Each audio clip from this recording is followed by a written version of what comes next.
What's up, folks? It's your boy Bob Hollywood back with another exciting review.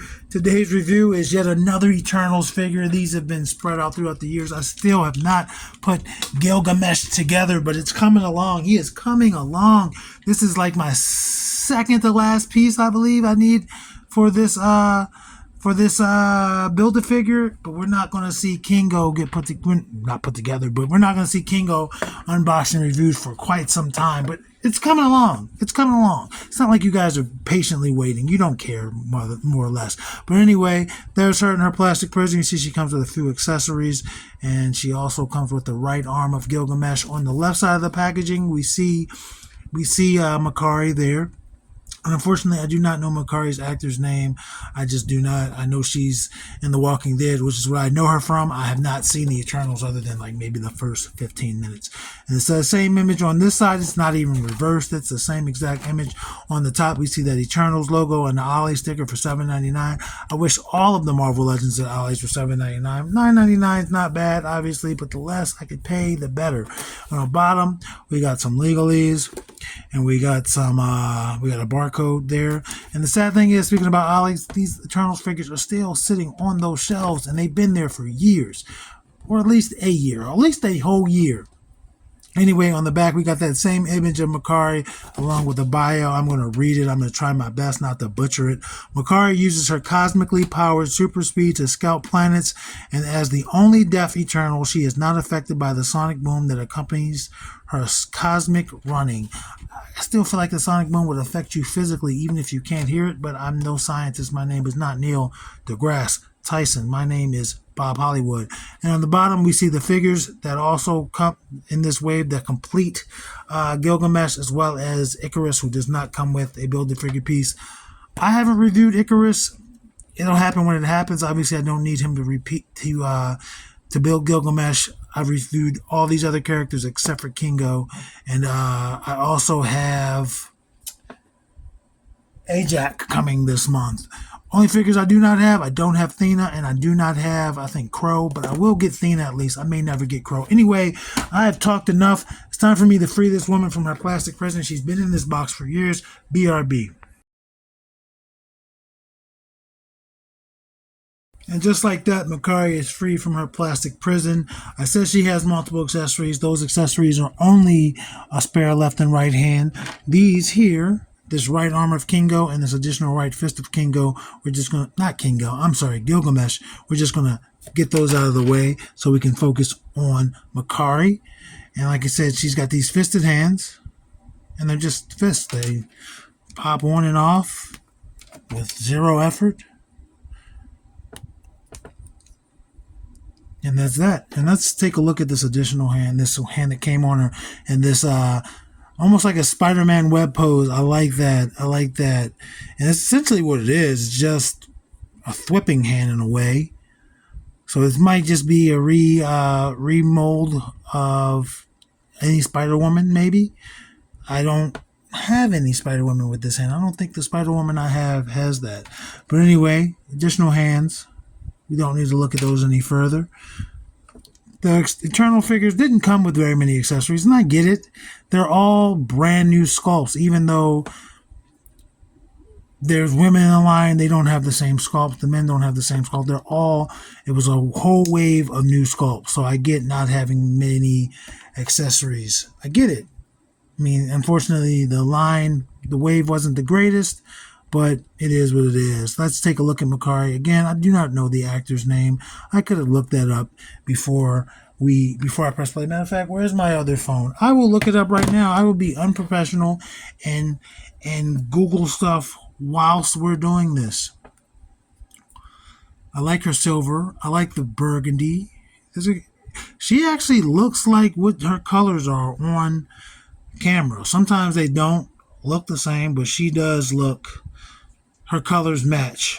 Maybe it's the lighting. I do a lot of recording at night, and so I don't have to worry about the sun's glare, but it's not really getting in the way, and that might mess up how things come off on camera.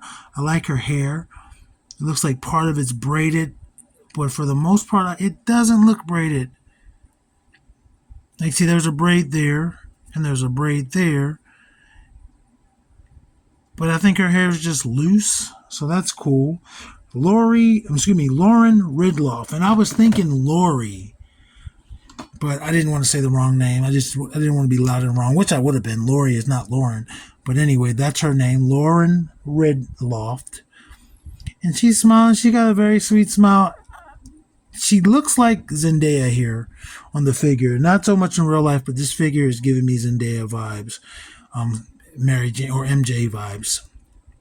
But I do like it. She's rocking the red, and again, this is a very burgundy red with silver. I like that silver. Gray, really. Gray is my favorite color. Again, they didn't paint the back, but they did a decent job with the front. And I can forgive it. They could have obviously painted it, but I can forgive it. Very basic figure. I mean, it's just design.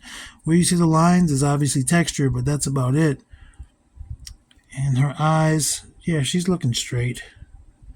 Very sweet smile. She's a beautiful lady. I'm gonna do her articulation. She rotates 360 no problem. Her hair though is not soft, but it clears her torso. I mean, it clears her shoulders, no problem. It is pre-molded in that to sit on her shoulder, which is fine. Does she look up and down? She looks. Why am I doing that? She looks down, not up so much because of the hardness of the hair, but she gives you plenty of tilt. T-pose in full effect. Bada bing, bada boom. Rotation at the shoulder. The descent is medium, like I can feel it rotating. Nothing at the bicep. Let's get, again, new sculpt. But she's got that single jointed elbow, and she's got the rotation at that elbow like a Star Wars figure. But that's the range of motion. It gives you better than 90. Rotation at the wrist, and that's a horizontal wrist.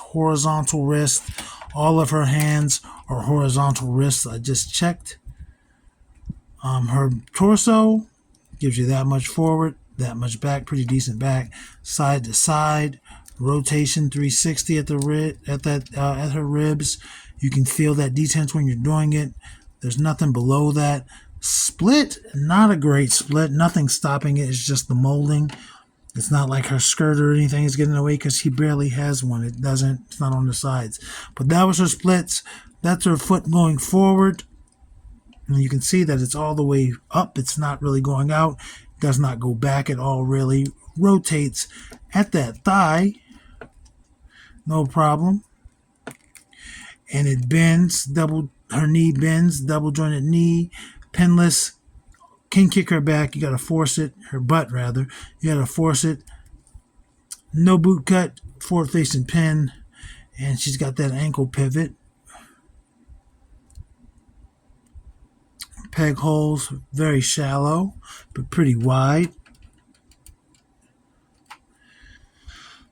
Yeah, I like her. I actually like all of these figures that I've reviewed so far. Fastos might be my least favorite, but I like her. I like Cersei. I like Sprite. Sprite's my favorite so far, but I do like them. I get why the wave wasn't very popular. The film wasn't considered good. And, yeah. They look very basic, but I like these figures, man. They give you options. There's a couple of really good actors, up-and-comers, and people you might know from TV shows, like Icarus from Game of Thrones. What's that? Richard Madden. This young lady, again, is on The Walking Dead, or was on The Walking Dead. She's just about 6 inches at the top of her head. If you want to stop at her forehead, just about 5.5. But obviously, Ajax is played by, I'm about to say Catherine Zeta-Jones. Not Catherine Zeta-Jones, Salma Hayek. And then Thena is Angelina Jolie. Those are huge names, man. Let's do some comparisons. And then Brian Tyree Henry, who plays Fastos, he's blowing up. He's getting more and more roles, and he deserves them. That's Andra, and that's Vixen. Both of them are taller than her. Her forehead comes below their chins. But I don't know Kingo's actor's name. I do not know Kingo's actor's name. Nanjani Man, something like that. Nan Johnny, he's in other stuff. He's known, and he's a comedic actor, but he's known. Sprite, I do not know her actor's name. That's Lucio and Lando. She's taller than both of them, just barely. They're comparable heights. I feel like I'm missing a person. I feel like I'm missing somebody in the films. I could be wrong. John Jones and Devin. Different rids on these two. Oh, almost knocked them over. They're both taller than her. Who am I missing? I'm gonna look on the back of Ajax box, and it's not on the back of Ajax box, so she doesn't have a Build-A-Figure piece. So that doesn't happen. I feel like I'm missing somebody, but it's not the end of the world if I am. And there's Zedmore and Killmonger. She's in between. She's just about the same height as Winston. Winston doesn't feel as short now, but she's shorter than Killmonger. And for our final size comparison, we have Roadblock and we have Titus O'Neil, and they're both dwarfing her. She does come past her. If you count her hair, she does come past her shoulders. If you just stop at her forehead, she does not come past her shoulders. But there's Makkari, a little flavor in your ear. Again, I'm reviewing her for Hispanic Heritage Month, and because she is a multicultural, hopefully legend one day. So yeah, there she is. I like this figure. I like the colors. Again, with gray being my favorite. I don't know where she stands. Like I said, I like Sprite the most, but I do like Cersei. I would be lying if I just said she's better than Cersei. I don't know. I do not know. Gemma Chan. Cersei. I didn't say Cersei. I've only ever seen her in one other thing, and that was Exam. But I enjoyed that movie. She's not in it very long. But anyway, folks, you've heard me rambling enough. This is Lauren Ridloff as Makkari. And one day, maybe to celebrate me finally putting together Gilgamesh, I'll watch that movie. Until then, action figures speak louder than words.